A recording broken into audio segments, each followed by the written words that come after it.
வணக்கம். நகர்வலம் செய்திகள். காங்கிரஸ் கட்சியினர் ஆர்ப்பாட்டம்.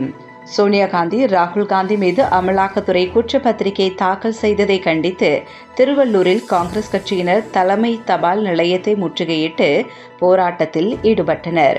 நேஷனல் ஹெரால்டு வழக்கு தொடர்பாக கட்சியின் மூத்த தலைவர்கள் சோனியா காந்தி மற்றும் மக்களவை எதிர்க்கட்சித் தலைவர் ராகுல் காந்தி மீதும் சட்டவிரோத பண பரிமாற்றம் தொடர்பாக அமலாக்கத்துறை இருவர் மீதும் குற்றப்பத்திரிகை தாக்கல் செய்யப்பட்டுள்ளது. அமலாக்கத்துறையின் இந்த நடவடிக்கை கண்டித்து திருவள்ளூர் வடக்கு மாவட்ட காங்கிரஸ் கட்சி சார்பில் திருவள்ளூர் தலைமை தபால் நிலையம் முன்பு வடக்கு மாவட்ட தலைவரும் பொன்னேரி சட்டமன்ற உறுப்பினருமான துரை சந்திரசேகர் தலைமையில் 300க்கும் மேற்பட்ட காங்கிரஸ் நிர்வாகிகள் கலந்து கொண்டு தபால் நிலையத்தை முற்றுகையிட்டு மத்திய பாஜக அரசுக்கு எதிராக கண்டன முழக்கங்கள் எழுப்பி ஆர்ப்பாட்டத்தில் ஈடுபட்டனர். லயன் தாஸ், ஆவடி மாநகர தலைவர் யுவராஜ் ஆகியோர் தலைமை தாங்கினர். நகர தலைவர் ஜோஷி பிரேமானந்த் வரவேற்றார்.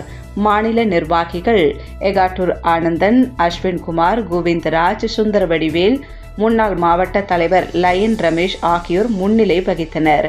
மாவட்ட மூத்த தலைவர்கள் சதா பாஸ்கரன், தளபதி மூர்த்தி, பொருளாளர் கிளாம்பாக்கம் சிவகுமார், துணைத் தலைவர்கள் வேப்பம்பட்ட அன்பழகன், சாந்தகுமார், அச்சுதன் மூர்த்தி, பொதுச் செயலாளர்கள் செல்வம், சரஸ்வதி, தியாகு, ஸ்டாலின், சுஜித், ஆவடி மாநகர நிர்வாகிகள் கோணம்பேடு சிவகுமார், ராஜேஷ், பொன்னரங்கம், ராஜேந்திரன், கஜேந்திரன், மண்டல தலைவர்கள் அமித் பாபு, கோதண்டன், மகேந்திரன், வட்டார தலைவர்கள் புருஷோத்தமன், சதீஷ், நிர்வாகிகள் விஜயபாலாஜி, அன்சாரி, வெங்கடேசன், சங்கர், ரஜினி, வேல்முருகன், நித்யானந்தம், ஊடக பிரிவு மதன கோபால் உள்ளிட்ட முக்கிய நிர்வாகிகள் பலர் கலந்து கொண்டனர்.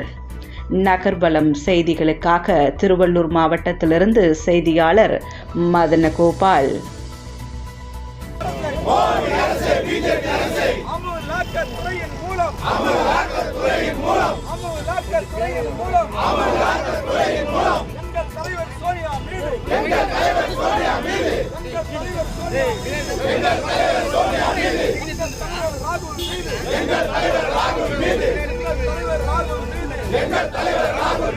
பொய் வழக்கு போடாதே, பொய் வழக்கு போடாதே, பொய் வழக்கு போடாதே, பொய் வழக்கு போடாதே.